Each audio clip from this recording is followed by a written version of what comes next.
Olá, meu nome é Ney Herman, muito obrigado por permitir que eu entre em sua casa neste momento. Está começando mais uma edição do programa Opinião aqui na TV Vila Velha, cada vez mais a TV que a nossa gente vê. Hoje nós vamos falar sobre independência do Brasil. Comigo no estúdio da TV Vila Velha está o professor Paulo de Mello, do curso de História da Universidade Estadual de Ponta Grossa, com doutorado na área. Professor, obrigado pela sua presença hoje aqui. Sou eu que agradeço pela oportunidade e especialmente pelo tema que nós vamos debater. Vamos agora para um breve intervalo e voltamos em instantes. Programa Opinião. Apoio Supermercados Tozeto, bem mais que um supermercado. Olá, estamos de volta com o programa Opinião. O tema de hoje, independência do Brasil. Comigo no estúdio, o professor de História do curso de História da Universidade Estadual de Ponta Grossa, Paulo de Mello. Professor, nós temos, infelizmente, no Brasil, poucas informações difundidas entre a população, eu falo, sobre aquilo que antecedeu o 7 de setembro de 1822. Sobre os bastidores da independência do Brasil. Nós éramos uma colônia, diga-se passagem, tratada com um certo desdém até pela metrópole, e daí, de repente, por conta da invasão napoleônica, a família real vem para o Brasil em 1808 Sim. E as coisas mudam. Ou seja, nós somos elevados à condição de Reino Unido, né? Sim, Portugal e Algarves, no Brasil. Então, quando acontece essa elevação, lógico, existe uma mudança na qualidade de vida e uma série de melhorias, a princípio na corte, no Rio de Janeiro, mas isso acaba se estendendo para o resto do país gradativamente.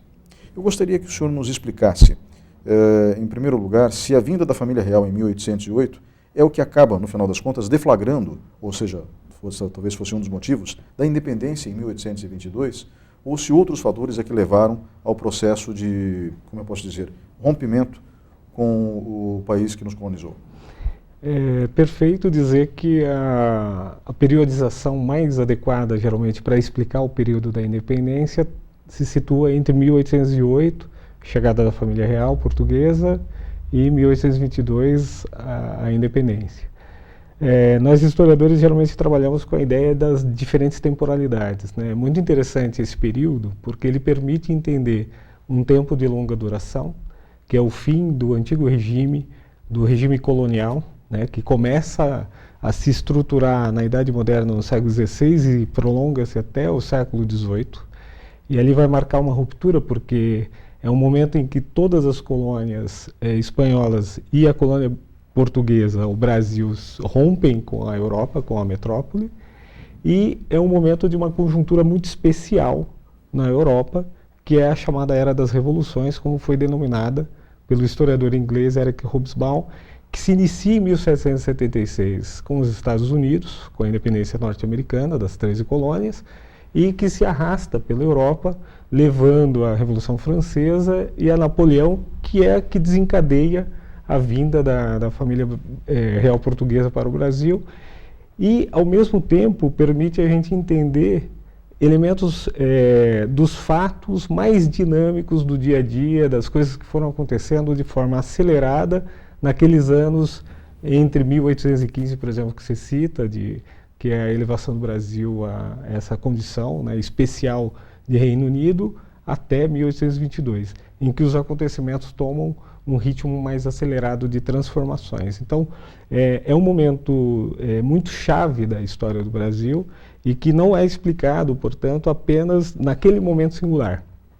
A gente olha, como você estava falando, tem que olhar esse espectro mais de longa duração para entender como é que esse sistema colonial vai entrando em crise e, portanto, todo o antigo regime entra em crise e, dentro desse processo, a independência das colônias americanas das metrópoles europeias. Então a gente tem que colocar a independência do Brasil dentro de um contexto maior, pelo que eu posso entender da sua fala. Exatamente. Esse contexto maior, a gente às vezes lembra só da Revolução Francesa de 1789 e não dá o devido valor à Revolução Americana de 1776. E a Revolução Americana inspira a própria Revolução Francesa, de acordo com alguns historiadores, né, como o senhor acaba de relatar. O fato da independência dos Estados Unidos ter ocorrido com uma guerra contra a Inglaterra, ou seja, a Inglaterra não abriu mão das colônias assim, alegremente. Né? O fato de ter tido uma inspiração maçônica, os maçons realmente faziam parte dos pais da pátria, como dizem os norte-americanos. Né? Então eles tinham uma influência muito grande, os maçons dentro do processo de independência, não só nos Estados Unidos, até onde eu saiba, mas também em outros países do continente americano.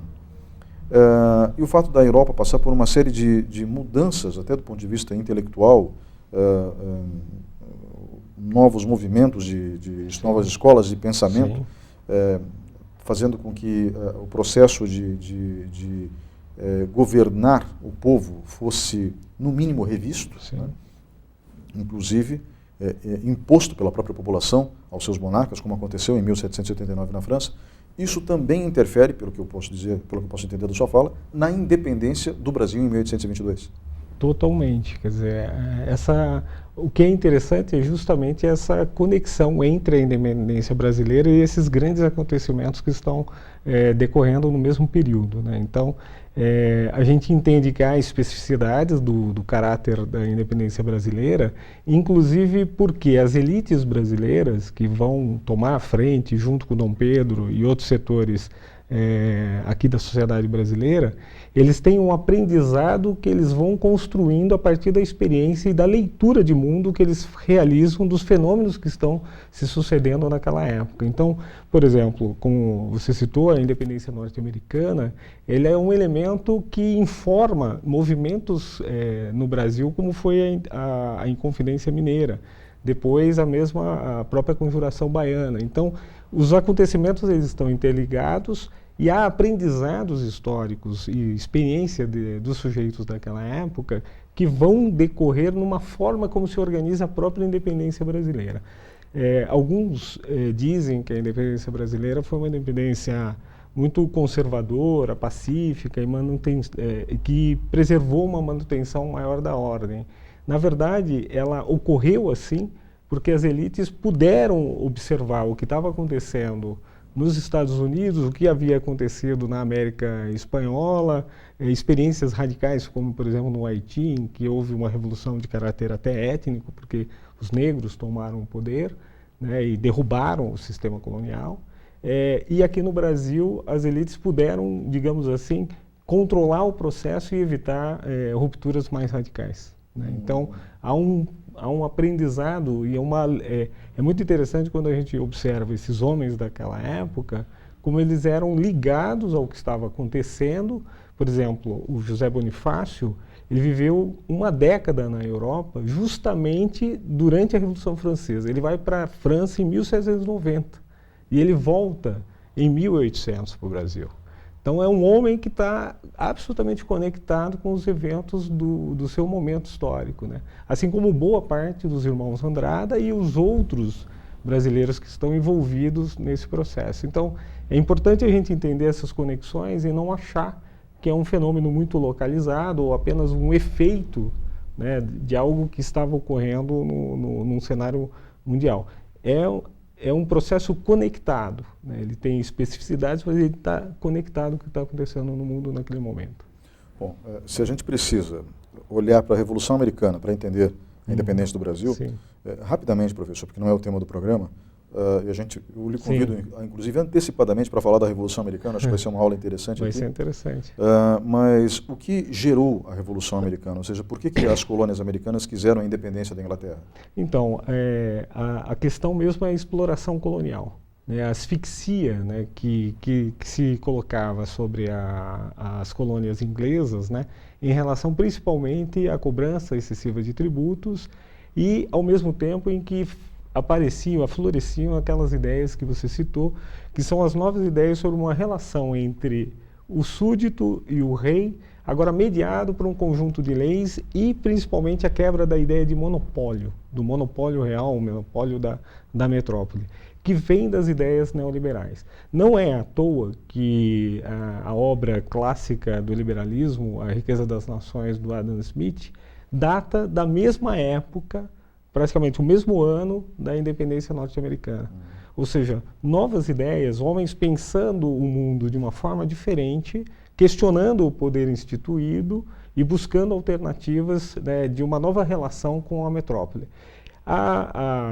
O contexto europeu faz com que as monarquias europeias, né, algumas de caráter mais absolutista, outras menos, né, porque há diferenças, elas não permitam, né, qualquer forma de ruptura dos pactos coloniais, como eles são chamados. E, ao contrário, recrudescem nessa relação, subordinando as colônias aos seus ditames e aos seus interesses econômicos. E isso faz com que essa tensão venha a acabar ocasionando uma explosão de caráter revolucionário. Nos Estados Unidos, com ampla participação da população, né, um pouco diferente do que aconteceu aqui no Brasil, né, mas que leva a população a uma luta pela independência, pela liberdade e a construção de um novo país. Bem, esse fenômeno da Revolução Americana acaba se espalhando por todo o continente americano. E a América Espanhola também acaba se desvinculando da metrópole, ou seja, de Madrid. Sim. Cada país com suas características, né? Sim. Afinal de contas, a América Espanhola era enorme. Né? Exatamente. Então, o Brasil representa quase metade da América do Sul, mas a Espanha tinha do México para baixo. Né? Então, o domínio espanhol era tremendo. E o senhor fala de algumas revoluções que foram dramáticas, como a Revolução do Haiti, onde inclusive teve um caráter étnico, como o senhor falou, os negros tomaram o poder e romperam completamente com o sistema colonial. Com isso, a informação que chega às elites brasileiras é de que é melhor uma transição pacífica. Essa é a intenção. A articulação inclusive isso é um elemento muito interessante, porque a gente sabe, né, como diz o Nelson Rodrigues, que o brasileiro tem um complexo de vira-lata, né? Então tende a acreditar que, por exemplo, o processo de emancipação nos Estados Unidos ou na América Espanhola tenham sido vivenciados de uma forma mais gloriosa, porque envolveu maior intensidade de guerras e lutas e disputas, e que no caso brasileiro houve como se fosse um grande acordão das elites e nada tivesse acontecido a não ser uma sucessão de passagem entre as elites coloniais, né, e um rearranjo disso com o Dom Pedro sendo inclusive às vezes visto como apenas um marionete desse jogo. O que a historiografia tem mostrado é que a situação é bem mais complexa, né, do ponto de vista de que primeiro que há muitas lutas de fato no Brasil e que há participação efetiva da população e há uma ebulição muito forte. O que as elites portuguesas que estão instaladas aqui, de certa forma, né, os brasileiros que eram portugueses, né, porque não se pode falar nem brasileiros porque ainda não existe a nação brasileira. Eles estão preocupados, e essa é a ideia que eles difundem, que é possível aprender com esses processos que estão acontecendo e evitar uma convulsão social. E evitar a convulsão social, né, inclusive muitos ligados à maçonaria, por exemplo, como o próprio José Bonifácio e outros setores, eles pensam de uma forma de criar um arranjo político que mantenha a coesão interna do país. Como você bem disse, a América Espanhola ela é muito grande e já era fragmentada, né, em vários vice-reinados, com relações bastante distintas com a metrópole espanhola. Com o caso do Brasil, a gente mantém uma coesão de poder central, com a transferência da corte portuguesa para cá, que é uma coisa absolutamente inédita, né? Porque uma coisa a explicar também é que quando Napoleão invade, né, a Península Ibérica, em Portugal especialmente, há um jogo de mestre do Dom João VI de trazer a corte para cá. E a coroa espanhola não o faz e é dominada e destituída do poder, né, com o irmão de Napoleão assumindo a coroa espanhola. Então, e aí entra essa questão. Você tem um rei que não é mais considerado legítimo na Espanha e os legalistas aqui tentando defender a manutenção da própria Espanha como a metrópole, mas com um rei legítimo. E aí que acirra os conflitos. No caso brasileiro, a habilidade política, né, da corte de trazer para cá, mantém a coesão interna do país, mantém um poder central e mantém o Império Português. Então, foi uma jogada de razoável habilidade, sempre polêmica, né, porque a nossa historiografia, a nossa cinematografia gosta de mostrar o Dom João VI como um fanfarrão, né, um comedor de coxinhas e tal, né, talvez o fosse, mas não era um total estulto, inábil e uma pessoa que não conhecesse o que eram as tramas políticas daquele momento. E isso que eu acho que dá uma profunda diferença do processo tal como ele acontece no Brasil. Professor, a vinda da família real para o Brasil teve influência da Inglaterra? Ou seja, a coroa inglesa sugeriu a retirada? Total, exatamente. Essa é a história, né? Quer dizer, justamente com a questão do bloqueio continental, né? Com Napoleão proibindo, né, o comércio entre a Europa e a Inglaterra, os portugueses tentam protelar ao máximo, né, a possibilidade de aderir a esse bloqueio, mantém o comércio com a Inglaterra, e a Inglaterra não só protege, como patrocina esse processo, né? Quer dizer, tem assim, e vai depois contribuir decisivamente para manter também a coesão, porque faz empréstimos à coroa portuguesa e depois, quando o Brasil se torna independente, continua fazendo esses empréstimos, porque tem esse interesse imperialista, digamos assim, e debela rebeliões internas através dos recursos de uso por exemplo, de mercenários do exército e até cedendo, né, e participando ativamente da luta contra resistências que não eram resistências, digamos assim, de nacionais contra, né, ou de populações locais contra exatamente o poder central que começou a ser arranjado em torno da figura de Dom Pedro, mas fundamentalmente contra os portugueses, né, de expulsar os portugueses do Brasil. A gente já chega nesta parte da influência da Inglaterra. Nós, então, temos a vinda do príncipe regente na época para cá, Dom João VI. Né? Ele assume a coroa e faz com que o Brasil seja elevado à condição de Reino Unido, isso em 1815, né? Exatamente. Como o senhor relatou. Pois bem, quando o Brasil tem essa elevação política, as coisas na Europa continuam acontecendo, Napoleão é derrotado, é retirado do poder. Exatamente. E os portugueses querem que a família real volte para a metrópole. A pressão é tanta que Dom João VI retorna. Eu acho que até que ele tinha gostado daqui, mas ele retorna. Né? Não que ele não gostasse de Lisboa, por favor, né? Mas ele retorna. E ao retornar, existe todo um movimento para tentar fazer com que o Brasil seja rebaixado à colônia por parte de algumas pessoas em Portugal.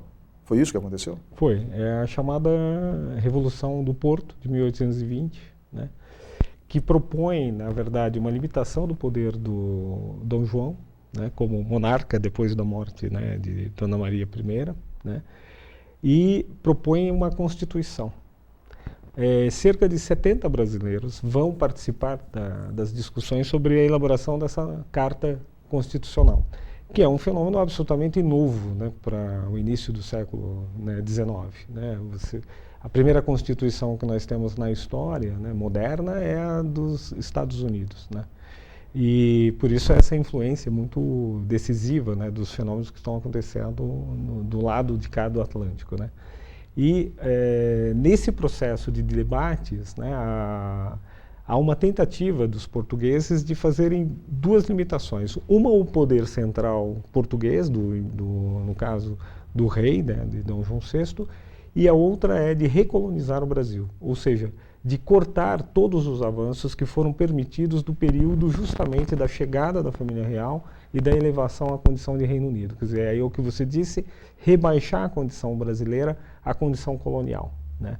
Por exemplo, a questão do monopólio, né, a questão do poder político mesmo interno ao país que havia avançado. Né? Até, por exemplo, a publicação de livros no Brasil, que era proibida e passou a ser permitida a partir só da imprensa régia em 1808. Inclusive da imprensa, né, do jornalismo aqui no Brasil, que só passa a ser legal, né, e legítimo a partir desse período. Então essa recolonização é que provoca uma reação desses grupos que estão espalhados pelo Brasil e que percebem, né, nesse projeto recolonizador um passo atrás. E aí muitos deles rejeitam a posição lá em Portugal, no Porto, e retornam ao Brasil, rompendo já com os debates da Constituição que estava se fazendo em Portugal. Nesse momento dessa nova Constituição portuguesa, ou da Constituição portuguesa, melhor dizendo, da criação dela, a família real já estava em Lisboa de volta? Já tinha retornado? Já estava. Então, nós temos os brasileiros que faziam parte desse grupo de constituintes retornando, rompendo, porque não dava para aceitar aquilo que eles estavam propondo. Ou seja, eles queriam acabar com a imprensa no Brasil, provavelmente desmantelar o Banco do Brasil, que tinha sido fundado, né? Fazendo com que a colônia fosse totalmente dependente da metrópole, como era antes. Correto? Exatamente. Inclusive afetando os interesses ingleses, por exemplo, porque durante esse processo, uma das medidas que Dom Pedro toma é permitir, né, já especialmente, né, na verdade, Dom João, é a abertura dos portos, né? Então, uma tentativa de restringir o comércio do Brasil com outras nações do mundo moderno, como já havia sido conquistado.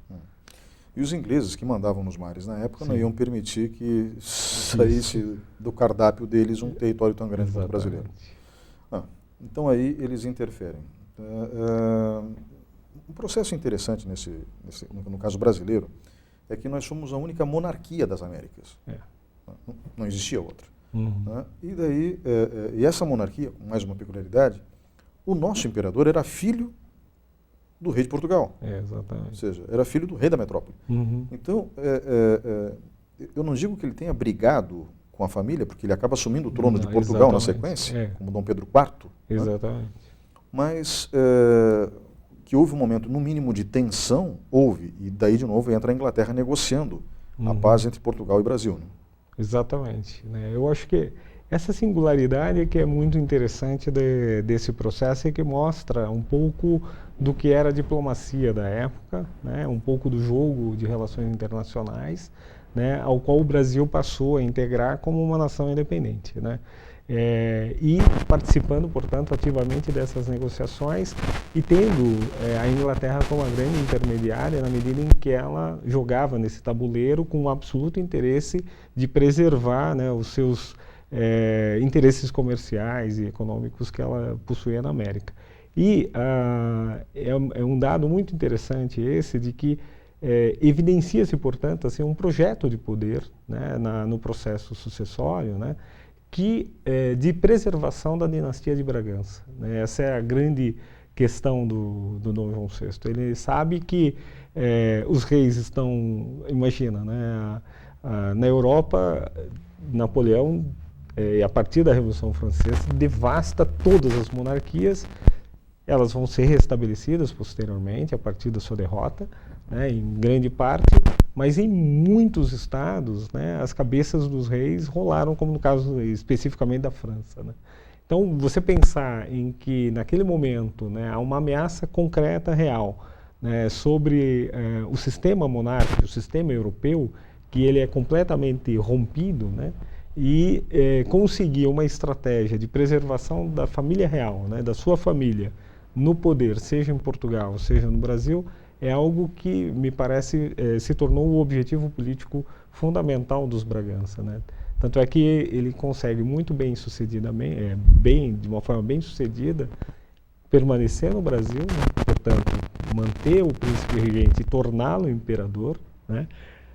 Sair em 1831, como o Dom Pedro o faz, deixando aqui o seu sucessor, ainda mantendo, portanto, a linhagem, e retornar a Portugal como Pedro IV, reestabelecer, porque ele havia abdicado, né, e tem uma questão com o irmão dele ali, que tem essa disputa, vencer o irmão e se tornar rei de Portugal. Quer dizer, é uma figura, assim, é um jogo estratégico extremamente fantástico. Eu sempre penso, que quando nós aprendemos na escola, essa história, ela vira quase um conto de fadas muito simplificado, né? Mas se você pensar na complexidade das relações e das questões envolvidas, né, da inteligência política, da habilidade que esses sujeitos tiveram naquele momento, né, assim, é a necessidade que a gente entenda que a história é de fato muito complexa. Aliás, como é complexa hoje, né? Verdade. Então, né? Eu gosto de ressaltar essa passagem de Dom Pedro I, ou seja, do trono do Brasil para o trono de Portugal, porque, como o senhor mesmo disse, ao assumir o trono do Brasil, ele abdica do trono de Portugal. Mas daí, Dom João VI falece, tem essa disputa com o irmão dele mais novo, e ele vence, Dom Pedro vence essa disputa. E para isso é necessária habilidade política, né? Como existiu também habilidade política para que não fosse proclamada uma república no começo. Exatamente. Ele teve muita habilidade política por parte de Dom Pedro. A história do dia do fico já foi... Porque tudo já se avolumava no horizonte para uma independência, né? Sim. Então, quando em janeiro de 1822 mesmo, foi isso, né? 1822, quando ele disse que não vai voltar para Portugal, até porque ele adorava ficar por aqui, né? Ele era um homem que gostava da boa vida. Essa é a diferença. As pessoas confundem alguém que gosta de uma boa vida com uma pessoa que é negligente, ou então fraca de intelecto. Muito pelo contrário, né? E esse homem fundamental na história das Américas, eu posso dizer até, que é Dom Pedro, né, I, ele consegue fazer com que nós tenhamos um processo de independência pacífico, com apoio das elites, e, diga-se passagem, mantendo todo o sistema econômico, né, preservando aliados internacionais, mantendo um bom relacionamento com a metrópole na sequência, com a antiga metrópole na sequência, ao ponto de voltar para Portugal e assumir o trono. Professor, eu estou errado, ou o sujeito era um gênio, na verdade? Ele era muito habilidoso. Eu acho que é isso que é... Por isso que uma questão fundamental é evitar a caricatura das pessoas. Exato. Né? E ele foi uma figura que tornou-se muito caricatura, talvez até por interesse de alguns setores republicanos de mostrá-lo como um mulherengo, como um sujeito devasso, pouco afeito às questões de Estado, aos assuntos oficiais, e que parecia que deixava tudo isso nas mãos dos seus assessores, com destaque para o José Bonifácio, né? O que não é verdade. E o que não é verdade, né? Ele tem tensões ali com o próprio José Bonifácio, ele tem diferenças de opinião, mas são pessoas extraordinárias no sentido que elas estão pensando projetos de país. Eu diria, assim, há tensões, inclusive há guerras, quer dizer, há uma violência e há uma luta política acirrada com os grupos brasileiros, né, os identificados, os que habitam, né, os colônios aqui e que se identificam com Portugal e com os setores portugueses, né, e que não querem o rompimento.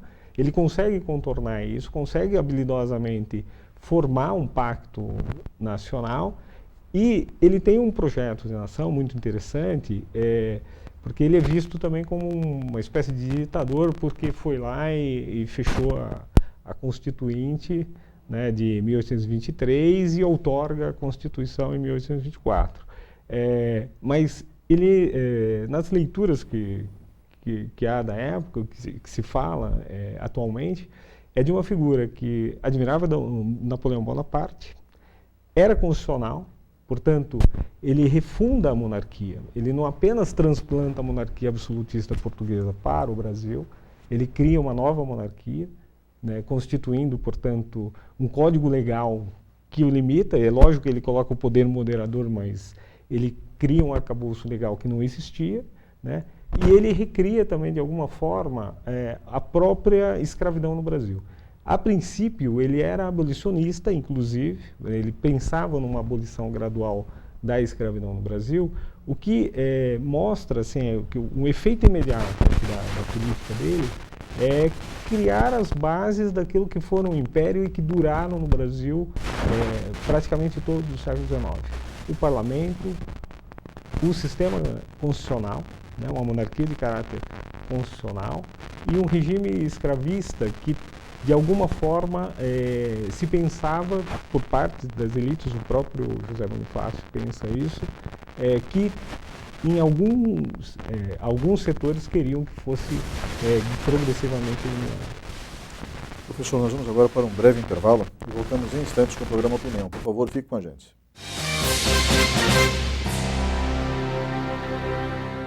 Programa Opinião. Apoio Supermercados Tozeto, bem mais que um supermercado. Olá, estamos de volta com o terceiro bloco do programa Opinião. O assunto de hoje, independência do Brasil. Comigo no estúdio está o professor Paulo de Mello, da Universidade Estadual de Ponta Grossa, do curso de História, com doutorado na área. Professor, nós falamos no bloco anterior muito da habilidade e da genialidade política de Dom Pedro I, nem sempre reconhecida, principalmente por alguns professores de ensino médio de História.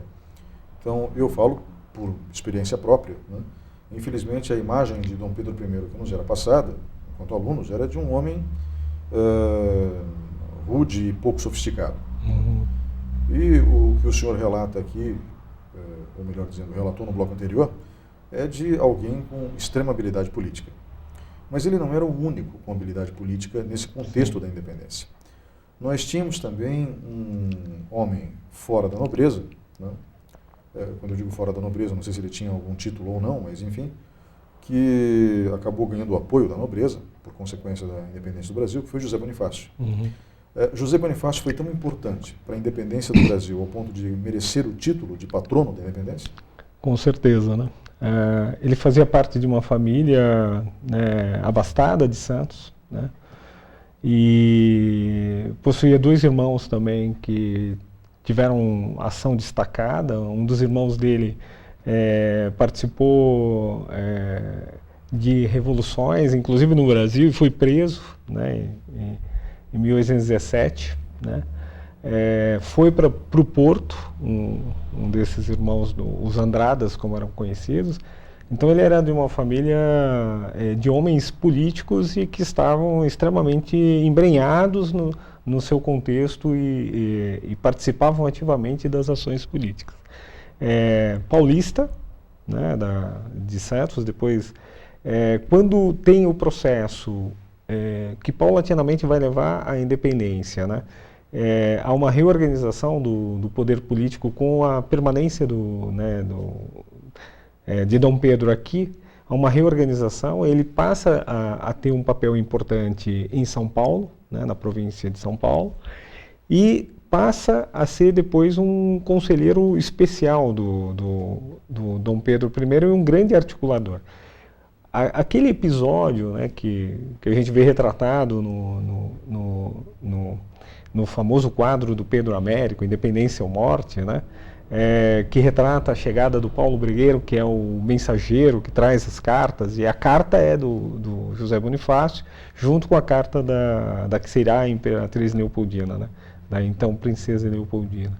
Então mostra que nos momentos decisivos, né, do dia do fico, né, depois na organização do Estado brasileiro pós a independência, ele teve um papel absolutamente decisivo. Então é um homem que acompanhava literalmente o poder, né, conseguia discutir e disputar também com outras frações, né, das elites da época, por exemplo, as elites do Rio de Janeiro, que queriam ter maior influência sobre o imperador, e articular também nacionalmente, né, porque a gente tinha frações de elite no Pará, na Bahia, em outras regiões, né, em Minas, que disputavam, né, essa influência sobre o poder central. Conseguiu articular isso e, de alguma forma, assim, manter essa coesão política e o papel que ele teve em relação à independência. Então, foi um homem muito decisivo.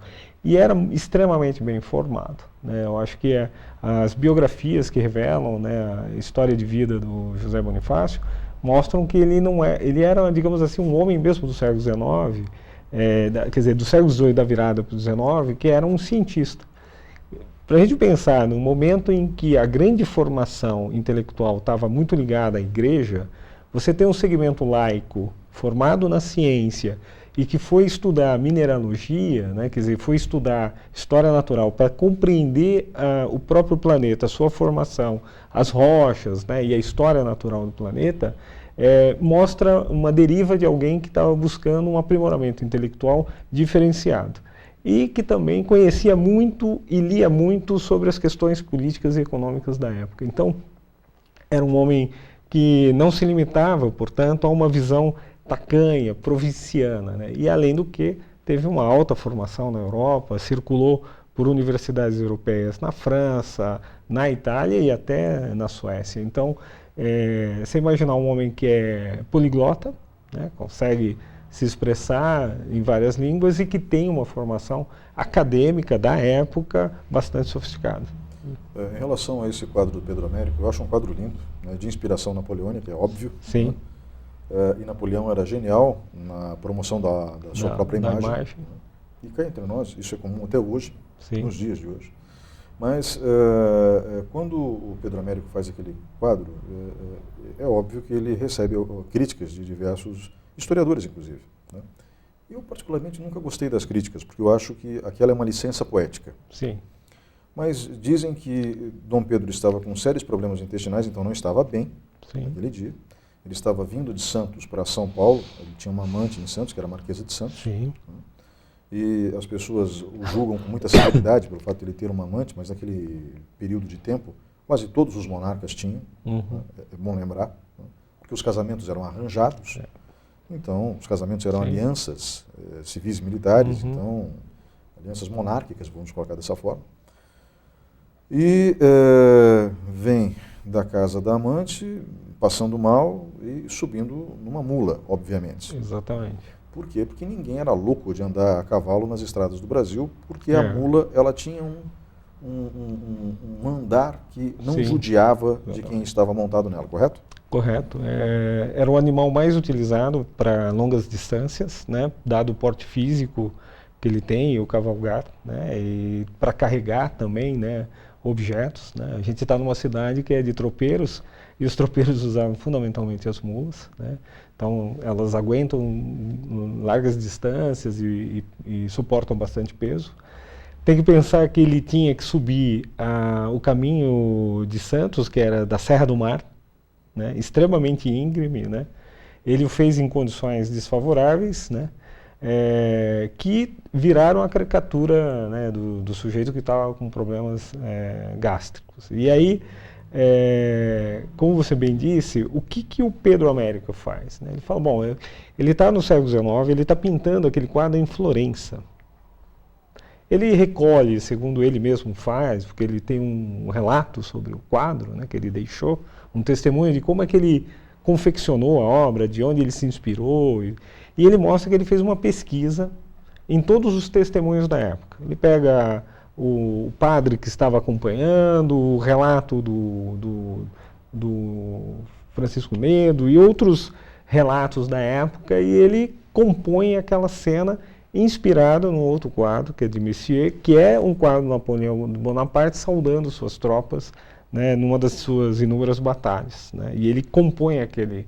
E ele fala claramente, olha, sabendo, inclusive, quase colocando entre aspas aqui, Herman, porque eu li várias vezes esse texto em sala de aula para mostrar para os alunos, ele fala, olha, eu não poderia deixar de iluminar aquele momento glorioso, né, com as faces desfavoráveis daquele Augusto moço que estava passando mal. Eu pego e transformo ele numa figura altiva que ocupa o centro do quadro, né, ele é o epicentro dos acontecimentos, né, está com a espada desembainhada, né, e pronunciando o grito, a agitação da tropa, né, os cavalos, a comitiva, né, ao lado, né, e os passantes, né, porque tem um indivíduo que é um trabalhador que está transportando toras e tem lá um tropeiro passando ao fundo na cena. Então, ele compõe essa cena para dar a ideia de um país rural, né, tipicamente rural daquele momento e que está vivendo um momento glorioso. Essa é a intenção dele. E ele foi muito bem sucedido. Exatamente. Ele fala, inclusive o quadro foi premiado na Europa, né, como um quadro que mostra esse nascimento de uma nação, que era a função atribuída à pintura do século XIX. Era uma pintura que tinha que revelar nas cores, né, e ele busca as cores vivas, que retratam um pouco essa natureza brasileira, né, essa vibração do verde, né, e do céu, né, do sol, da luz, e num momento de glória. Então, é isso que a gente tem que entender, essa questão de que é uma representação do século XIX, portanto, muito mais tardia do que o acontecimento e que tenta revelar aquilo que extrapola os fatos em si, né, que está além dos próprios fatos. Porque ele diz, olha, o Dom Pedro estava usando uma farda simples, a sua guarda nem era a guarda ainda, né, dos Dragões da Independência, não estavam em uniforme de gala, estavam num uniforme absolutamente comum, né? Os seus e toda a condição da comitiva. Ele falou, é uma comitiva absolutamente normal de uma viagem do século XIX naquele Brasil absolutamente rural, né? Agora, eu quis mostrar uma outra coisa. Eu acho que é importante o professor mostrar? É esses trabalhos que existem sobre as representações do passado, né? As representações são elaborações do presente sobre o passado. Aliás, o passado já foi, é impossível resgatá-lo, né? Não existe essa possibilidade. O que existe é essa elaboração. E aí é um debate sobre essas elaborações, né? E o sentido e os significados que elas podem ter, os seus objetivos, né? A finalidade dele, princípio, era essa: eu vou glorificar esse passado. A gente pode discutir se foi glorioso ou não, mas que, evidentemente, não diminui a figura do Dom Pedro, não diminui a importância do fato, não diminui as repercussões que até hoje tem na nossa história, uma vez que, efetivamente, a partir daquela data, o Brasil se tornou uma nação independente, né? Você sabe, professor, eu sinto falta de um projeto cinematográfico que mostre todo esse contexto que nós comentamos até agora da independência do Brasil, né? Nós temos cineastas fabulosos. Eu acho que dava para fazer uma coisa bem interessante, sem jogar a monarquia no ridículo, né? Também acho que a figura de Pedro I merece, literalmente, um filme, falando dele, né? Ou seja, dele garoto, no Brasil, imperador do Brasil, imperador de Portugal, até a morte precoce dele, como Dom Pedro IV em Portugal. Aliás, as pessoas não valorizam muito o legado do Império, né? Olhe só, desde 1879 até hoje, quantas constituições nós tivemos. E eu não sei se essa vai durar muito tempo, né? Eu espero que dure, mas tem coisas nela que realmente são complicadas de implementar no dia a dia. Agora, a Constituição de 1824 permaneceu durante todo o Império. E cá entre nós, a gente falou de estadista, que ele era um brilhante estadista, Pedro I, o filho dele superou o pai, né? Então eu acho que um dos principais legados da independência do Brasil foi que nós tivemos um império, ou um sistema monárquico, vamos colocar assim, um regime monárquico, que se deu muito bem nos trópicos, o que sinceramente não é comum, né? Não era exatamente, praticamente digamos, uma invenção realmente. Eu até falei assim, de uma forma de que a partir do 7 de setembro a gente tem uma nação, né? Na verdade, a gente tem um processo de construção da nação. E o Império é que constrói a nação, né? Que constrói a identidade nacional, né? E constrói o Estado Nacional, como você está falando. Então, construir a nação é dar identidade a esse povo, que era um povo fragmentado. A gente fala os textos da época se referem a brasileiros no sentido de que eram os portugueses, os que viviam no Brasil, portugueses, e que iam para Portugal, e que lá eram chamados de brasileiros, né? Então, a identidade de brasileiro como identidade nacional, ela vai sendo forjada nesse período. O que existem são mineiros, paulistas, baianos e assim por diante, né? Então, a partir da independência é que vai se forjando essa identidade. E o Império tem um papel decisivo nesse processo. E do outro lado, a constituição de um Estado Nacional, né? De criar uma estrutura de Estado Nacional, definir as fronteiras do território, né, que isso vai sendo definido ao longo do Império, e a gente pode ver que boa parte da diplomacia do século XIX, até início do século XX, quando ainda tem o Rio Branco, mas é a definição do território nacional, a definição mesmo da nossa língua nacional e da organização de uma base, né, de escola de caráter nacional, que é curioso porque, por exemplo, em 1824 já se estabelece a obrigatoriedade do ensino básico no Brasil, em 1824.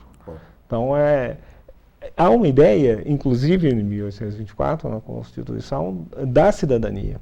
Se pensa no cidadão. Né? Pensa, portanto, que o Estado tem que ter uma base de cidadania, uma base com educação. E isso alicerçado num parlamento organizado nas forças políticas que formam os dois partidos fundamentais, que é o Partido Liberal e o Partido Conservador, equilibrados pelo poder monárquico. Né? Esse é o funcionamento. Né? Vale um debate sobre a questão da República no Brasil e o ideário republicano, como ele vence, ele já existe pregresso, né, antes de 1822, ele é debatido em 1822 porque há forças que querem a implantação de uma república, enquanto toda a América Latina está se transformando em repúblicas diversas, e ao mesmo tempo a gente vê esse processo levar no final, né, do Império à proclamação da República. Mas vale uma discussão sobre os significados e os sentidos da República no Brasil, que eu acho que ainda, como a gente vê na nossa história, ainda precisam ser, como você falou, há uma precariedade, né, às vezes institucional, que a gente não assistiu. Se comparar século XIX com o século XX no Brasil, né, como você está sugerindo uma boa comparação, o século XIX tem uma série de lutas e revoltas e questões também, e tensões, até uma pacificação que é violenta na década de 50, mas o Império Brasileiro, depois de 1850, e aí ele se encaixa, digamos assim, numa estabilidade política que só vai ser rompida com a proclamação da República. E a nossa República, por outro lado, é uma República tensa permanentemente, e a gente sabe que até hoje a gente ainda tem instituições em atrito. Isso é lamentável. Né? O que aconteceu na história da República, sinceramente, demonstra que o povo brasileiro compra discursos com muita facilidade. Né? Agora, no caso do Brasil Império, eu acho que o Império só foi tão longevo porque nós tivemos dois bons imperadores, a verdade é essa. O primeiro ficou pouco tempo no poder até, sim, mas nós tivemos dois bons imperadores. Uhum.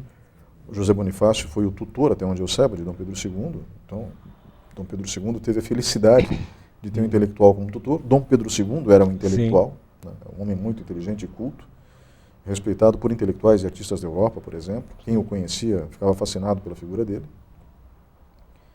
E ambos, pai e filho, Pedro I e Pedro II, tinham um respeito muito grande pela coisa pública. A gente fala em latim res publica, coisa pública, república, né? Como se só na república você tem respeito pela coisa pública. Isso não é verdade. Muitos monarcas tiveram respeito pela coisa pública. Sim. Sabiam da sua importância perante o povo. Foram preparados a vida inteira para aquilo. E eu acho que Dom Pedro II tinha essa consciência, né, de que ele era realmente o herdeiro de uma nação frágil, sob o ponto de vista econômico, mas grande com possibilidades do futuro. Eu concordo com você, assim, o regime político, monárquico, republicano, né, a forma, né, que ele se estabelece, não é tão decisivo em si, né, como se fosse uma essência, um monárquico necessariamente desrespeita o público ou confunde o público e o privado, ou república é a coisa pública propriamente dita, que é o caso brasileiro, né? A gente não tem uma república em que a coisa pública seja respeitada. E a gente, inclusive, tem presidentes que se tornaram ditadores longevos, né, e que a gente ainda tem uma presidência, digamos assim, imperial, né, que tem uma figura muito forte, como se fosse um imperador. Então, na verdade, o Brasil ainda precisa achar, acho que, um ponto de equilíbrio institucional para a sua democracia, né? O mais importante, do meu ponto de vista, é pensar uma sociedade que as instituições tenham estabilidade e sejam democráticas, né? Né? A Espanha o tem e é uma monarquia, a Holanda o tem e é uma monarquia hoje, né? No contexto internacional. Professor, eu agradeço muito a sua participação no programa de hoje. Eu acho que foi uma verdadeira aula, onde a gente pôde entender a história como ela realmente é, ou seja, uma série de eventos acontecendo simultaneamente ou próximos na linha do tempo, que desencadeiam às vezes um evento isolado, ou seja, o evento não é isolado, né, mas ele é permeado de outros eventos. Né, e isso ficou claro no programa de hoje. Obrigado pela sua participação aqui. Eu agradeço, Herman, fico à disposição.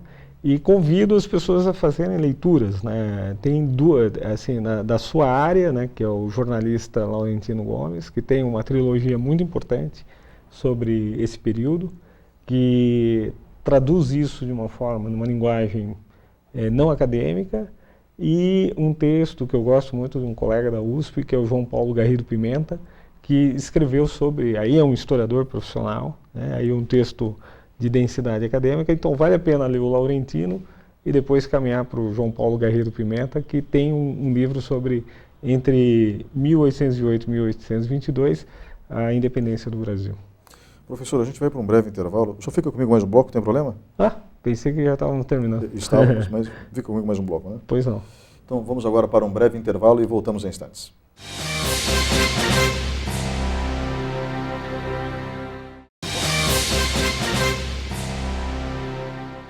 Olá, estamos de volta com o quarto e último bloco do programa Opinião. Estamos falando sobre a independência do Brasil. Comigo no estúdio está o professor, doutor da Universidade Estadual de Ponta Grossa, Paulo de Mello. Professor, eu agradeci essa participação no bloco anterior. Na realidade, não faríamos o quarto bloco por conta do tempo, que foi bastante utilizado no dia de hoje, mas eu decidi chamar o intervalo para pedir a sua colaboração no seguinte sentido. Hoje as pessoas usam muito isto aqui, este brinquedinho, para se informar. E eu acho que é uma ferramenta. Nós não podemos ser dependentes dele, como somos, às vezes nem conversamos mais com os nossos familiares, ficamos todos grudados na telinha, mas ao mesmo tempo é uma ferramenta de democratização da informação.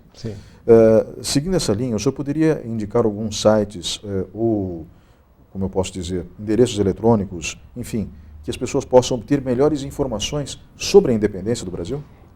Principalmente, né, para o público em geral e para o estudante em particular, né, a Univesp, que é a Universidade Virtual do Estado de São Paulo, tem um conjunto de aulas justamente com um historiador que é o especialista no assunto, que é o João Paulo Garrido Pimenta, que eu recomendo vivamente que seja assistido. São episódios de 30 minutos em que ele explica com muito detalhe e riqueza sobre o período. Além dele, né, existem vários outros sites de youtubers que têm discutido, mas em geral acabam por uma linha mais caricaturada, né? É interessante buscar também o Laurentino Gomes, né? Como eu falei, ele criou uma obra muito diversificada, com diferentes níveis de linguagem, porque ele tem a linguagem até infanto-juvenil, né? Ele conseguiu fazer uma obra densa, né, com qualidade explicativa, mas para uma linguagem, para um público ainda não amadurecido, né, nas questões da leitura, e que vale muito a pena ler. Além disso, os sites oficiais, né, do próprio Congresso Nacional, por exemplo, eles trazem, né, o que é curioso, porque o brasileiro jamais visita, né, sites oficiais como se fosse um anátema, né, eu não posso entrar ali porque é oficial. Mas o Congresso Nacional, por exemplo, né, a sua própria imprensa, mas ela tem também lá documentos e documentários interessantíssimos sobre a independência do Brasil, porque cobre o parlamento brasileiro. Então, se você quer entender o funcionamento, porque a discussão, por exemplo, da Constituição no Brasil antecede a 1822. Na verdade, ela começa em 1822, ela antecede a independência. Já se pensa em fazer uma Constituição. Então, isso está registrado, por exemplo, no próprio site do Congresso Nacional, em que você vê as atas, você pode acompanhar os debates. O que é legal disso? É que você vê a complexidade das coisas. Elas não ficam reduzidas a meros exercícios assim de simplificação. Você vê documentos interessantíssimos sobre o período e que estão à disposição do público, né? Vale a pena visitar esses espaços e fazer essa leitura. Professor, novamente, muito obrigado pela aula. Eu é que agradeço, Herman, e parabéns por trazer essa temática para a população, né? Não só aqui, mas em outros espaços que eu sei que você atua e que tem feito debates muito qualificados. Obrigado, professor. Vamos encerrando o programa por aqui, espero que você tenha gostado. Eu gostei muito, afinal de contas estamos falando da história do Brasil, da história do meu país, do seu país, da história do país que tem muito a oferecer aos brasileiros e ao mundo, porque nós somos uma das nações, com certeza, com maior futuro para esse velho mundo em que vivemos. E quando a gente entender que somos a nação do futuro, com certeza vamos trazer essa energia de esperança para o presente e modificar a nossa realidade. Um grande abraço a todos e até o próximo fim de semana.